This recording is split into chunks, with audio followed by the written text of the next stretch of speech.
All right, I have 7:07. I've called the special Board of Selectmen meeting to order. Could ask everyone to join me in the Pledge of Allegiance. Pledge allegiance to the flag of the United States of America and to the republic for which it stands, one nation, under God, indivisible, with liberty and justice for all.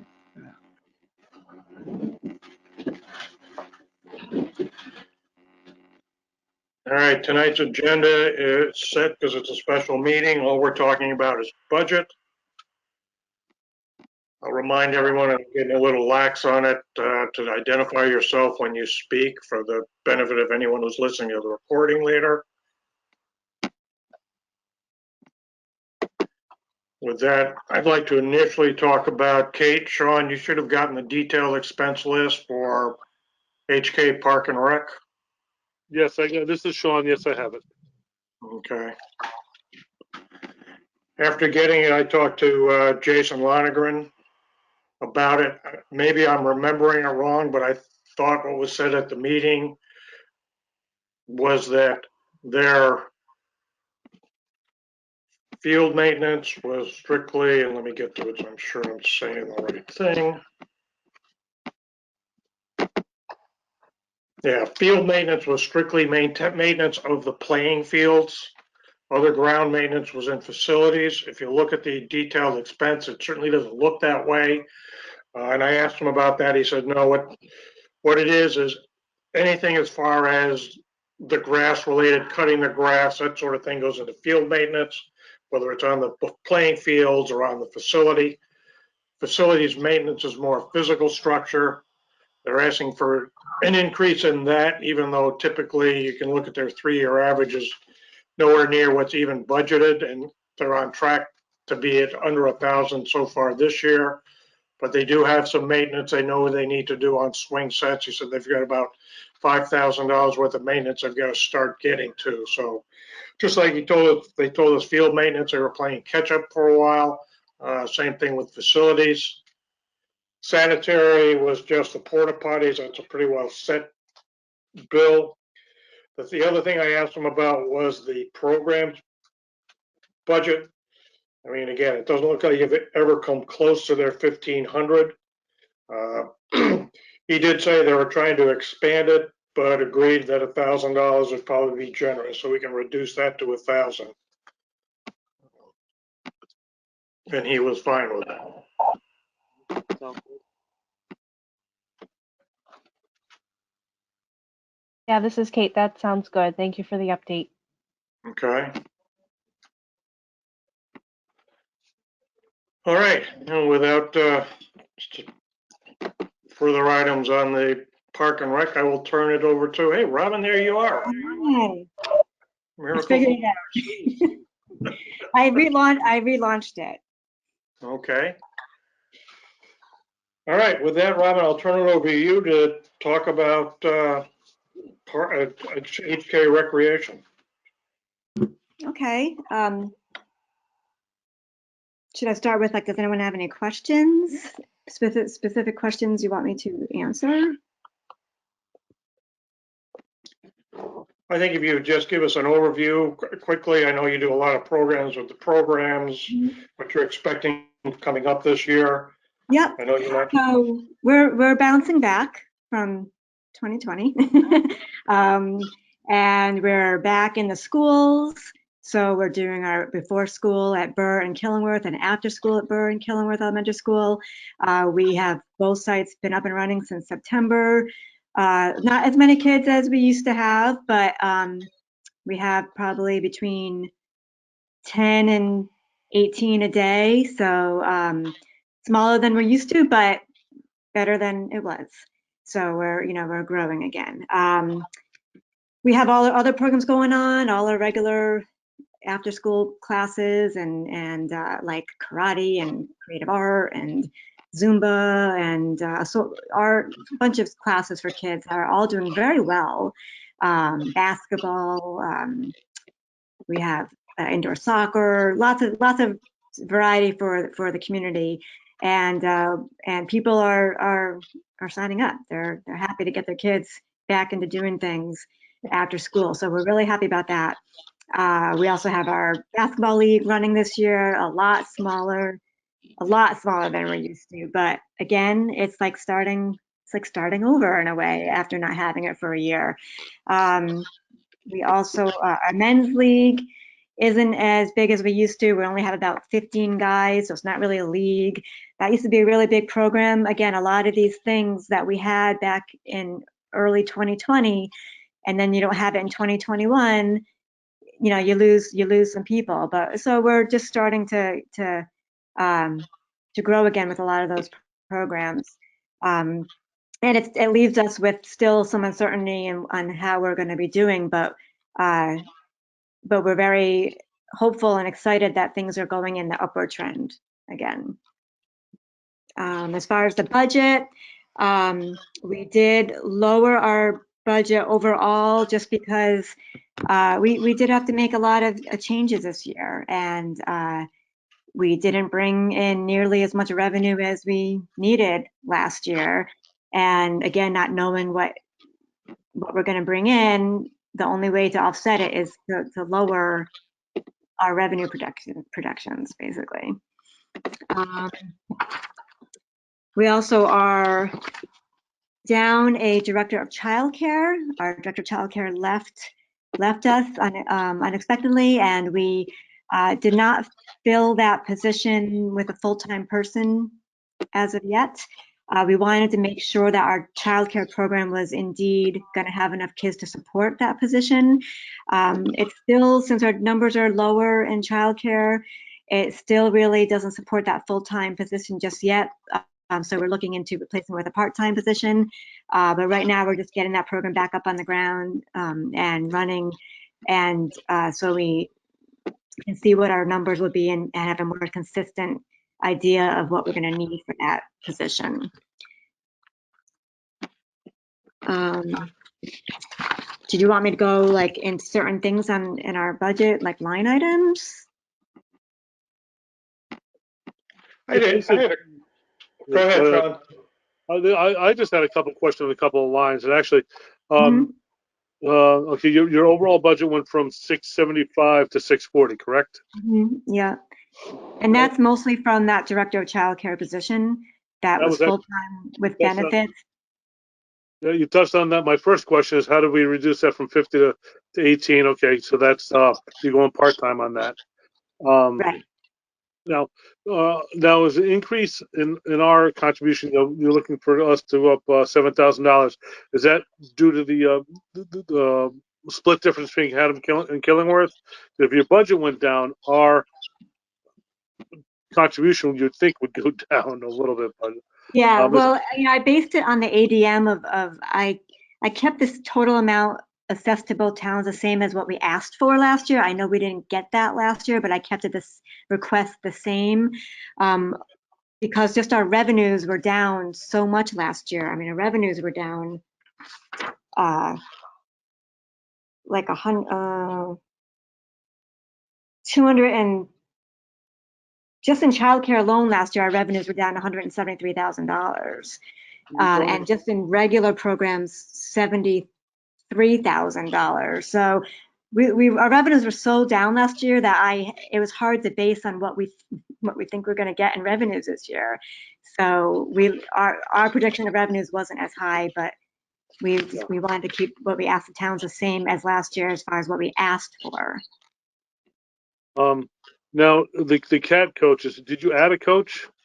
Yes, there's 2 coaches now. Okay, that was a pretty significant increase in the line there. Yeah, yeah.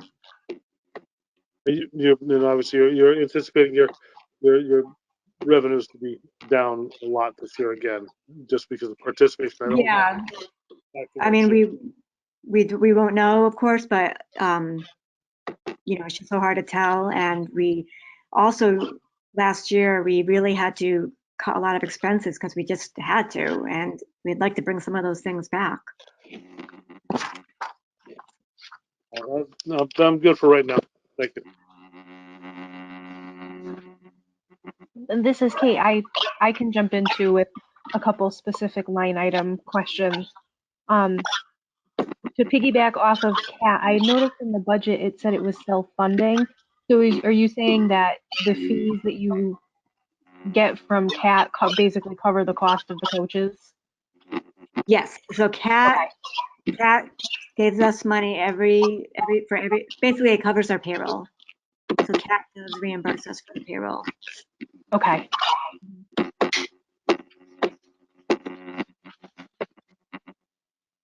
All right, this is Bob. Go ahead, Kate, you have more? Yes, the PPP loan that you got, is that forgivable or has it already been forgiven? Yes, both PPP loans have been forgiven. And I was able to secure almost $100,000 in PPP loans, which paid us back from all the money that we had to dig into during the early pandemic time. Okay, so are those loans spent totally?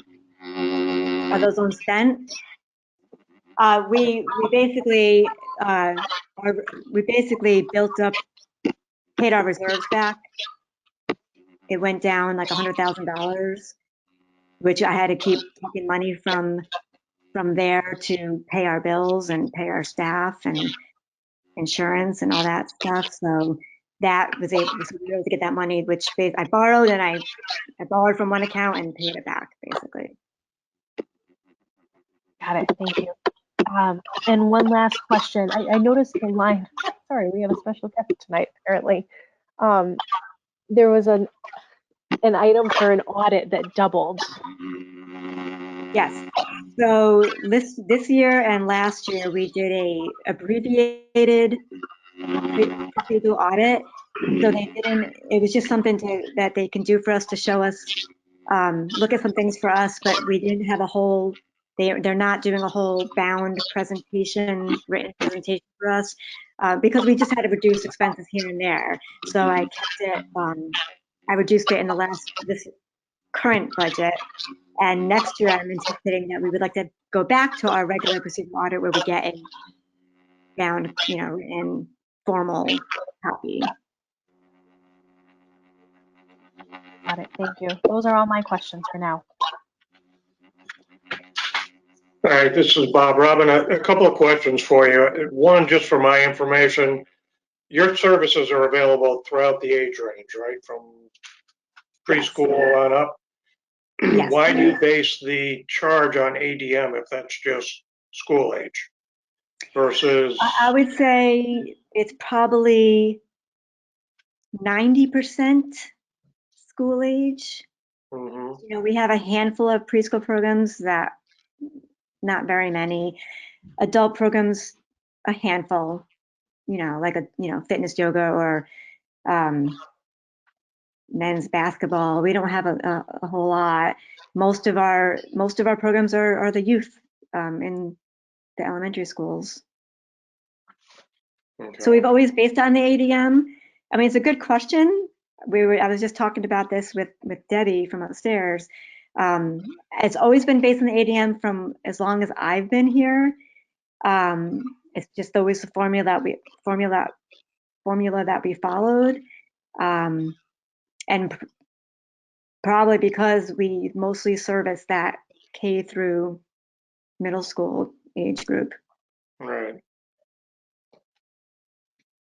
Yeah, because other like youth and family services based on it's a population based. Because the advantage of ADM is it's more current and probably more accurate.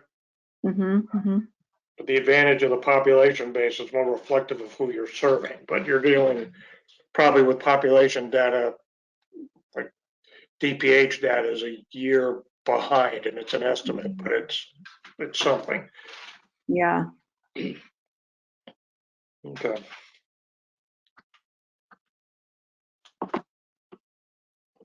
All right. The other question I have: what do you hold in assets in reserve, like rainy day funds? Is that the two money market accounts? Yes. Yeah. Yeah. And I tell you that saved us. It really did. It really did. And we didn't have to ask the towns for emergency funding during that time. I mean, it wasn't really a rainy day event. It was like a thunderstorm. Yeah. I mean, like a Like a blizzard. I mean, monsoon. apocalypse. Yeah. So never in my wildest dreams did I mean, you always think there's going to be a time when you need to use those rainy day funds, and boy, did we ever during that time. So how much did you actually draw those down this year? It went to like 100. Yeah, the PPP loans really helped bring some of that back. Okay. Yeah, it really was dwindling fast. Well, And it's interesting because you don't know how, I was trying to make it last as long as possible. I didn't know how long it was going to last. I didn't know when we were going to get to be doing in-person programs, and what a difference just being in the schools again is with our numbers and everything. I mean, it's amazing the difference in the program enrollment just by having those, by being able to be back in the school facility. mhm. And when we used Haddam last year, that was really great, but the numbers were still really low. It was harder for people to get there from after school and whatnot, and from Killingworth people to get there. So we're just so thankful to be back in the schools. Okay.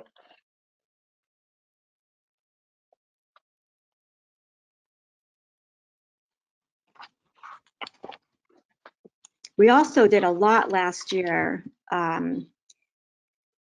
with some other grants. I was able to get $15,000 from the state of Connecticut with that governor, the Department of Education summer camp grants that they were giving out. We were able to get $15,000. I used it solely for camp scholarships. And I had about probably between Haddam and Killingworth, I had about 29 kids come to camp, whether, some a few weeks, some all summer, many families with siblings. And I was able to give them, X amount of weeks. These people would not have come to camp otherwise, and that was all revenue for us. They wouldn't have, instead of them paying us, the state paid us. And Right. it was really a great way to boost our revenue, not only our revenue but our enrollment in camp, because these kids would have stayed home and we wouldn't have got that. So we were able to have them come without, even though they weren't paying, they were paying us. Some of them got paid extra weeks on their own, and I was also able to get a few other grants from some other community organizations, like the Killingworth Women's Organization. Youth and Family Service helped out a little bit. There was a Middlesex Community Grant Foundation gave us some money, and we used it all for camp scholarships. And it was really a great way to help the community and help us at the same time.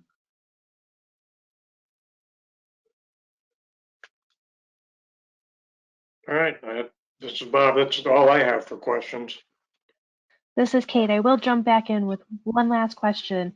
The budget that you're proposing, did you have to cut any programs or services from this budget other than like the childcare position or the childcare director? Yeah, I kept everything in there that we hope to offer next year, because this is like so.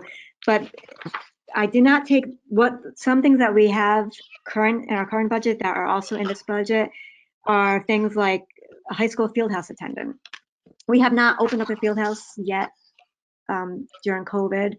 I don't feel comfortable putting a high school kid in, having it enforce the mask wearing and all that, and just with not knowing how many people are going to show up, with the crowds and everything. And the high school schedule has been pretty busy as well with their basketball. So we have not brought that back, but we'd like to. A lot of people ask. So we've had some people ask, and I think the people in the community miss having that drop-in basketball time. So we hope to bring that back. Again, the men's league is a little, it's not really a league again right now, but we hope that it's going to be a league again. So we kept that in here for having an attendant for that. But no, everything else,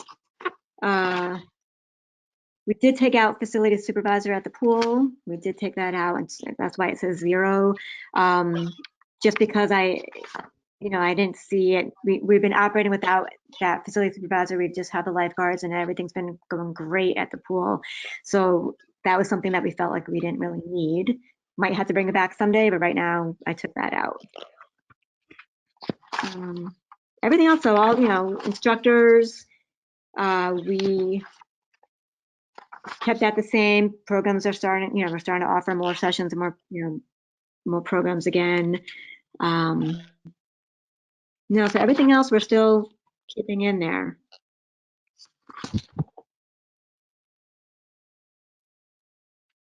Thank you. No, I very much appreciate all the backup that Park and Rec provides. You by far give give the most detailed reporting, so thank you. And I definitely commend the effort that went into this budget this year. I don't think anyone else came to us with a reduced budget, so great job at really looking at every little last thing. Yeah, you learn after what we went through what you can operate on when you don't have it. So you learn to operate with less when you're faced with that sometimes. So This is Sean. I just want to echo what Kay said about your documentation. It was phenomenal. Thank you. you're welcome. All right, I have no other questions. So Robin, thank you very much for coming and giving us the explanation and answering our questions. You're welcome. Yes, thank you, Robin. Thank you too, all of you.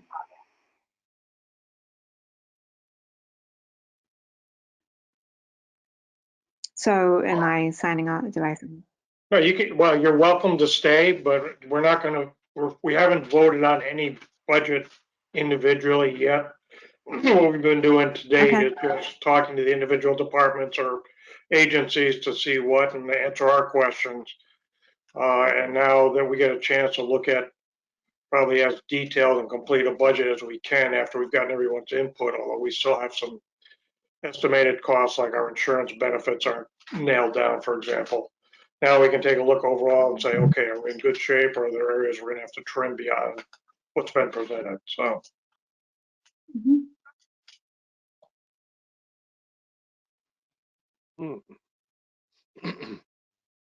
all right, and with Okay, that, well, go ahead, Robin. oh, I'm all set. Okay. Yeah, and with that, I'll throw it up to my fellow selectmen. How do we want to move forward here? We've got our regularly scheduled monthly meeting next Monday. Spending Valentine's Day with you, Bob. Hey, it just doesn't get any better than that. I don't think they would know what to do with me if I was here full time on Valentine's Day. Yeah, I think we should just start making this. This is Sean, by the way. We should start making meetings just to go through approving each line now. I think I'm ready to start working on that. Okay. This is Kate. I agree.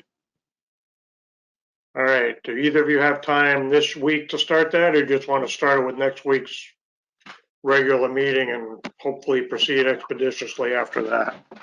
So ideally, by the charter, we should be done this week. I'm not expecting we'll make that, but I'd like to get it done by the end of next week, if we possibly can. Yeah, this is Sean. I'm good Thursday and even a Friday night this week if we had to. Next week, the only days I'm not good is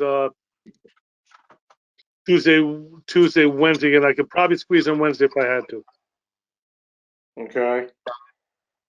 Yeah, I've got a conflict this Thursday. I can do Friday, although I'm not really favorably disposed to that, but if need be. But next week, I can do Tuesday. There's a Board of Finance meeting. It's just their normal monthly meeting on Wednesday.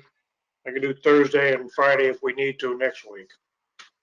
Tuesday, next week, Bob. I'm definitely out Tuesday. I can squeeze Wednesday in. Okay. What about Thursday and Friday next week for you, Sean? Yeah, I'm good. Yeah, Thursday and Friday next week are actually even better for me. Okay. All right, Kate. This is Kate. Yep, Thursday and Friday work for me. All right, so we'll start our review, final review Monday night at the regular meeting. I think the agenda is fairly light for that meeting. And then we'll continue Thursday and hopefully finish up Friday if need be. Yeah. Bob, I'll just remind you, I won't be able to attend on Monday, so Right. I'm out of town. We'll keep good notes as to what the final numbers are. Okay. And then you probably should listen to the recording just to make sure we got it right. There you go. And this is for, and this is probably for you. We will have the updated numbers. You'll email us a new budget with all the lines updated as best as possible. Yes.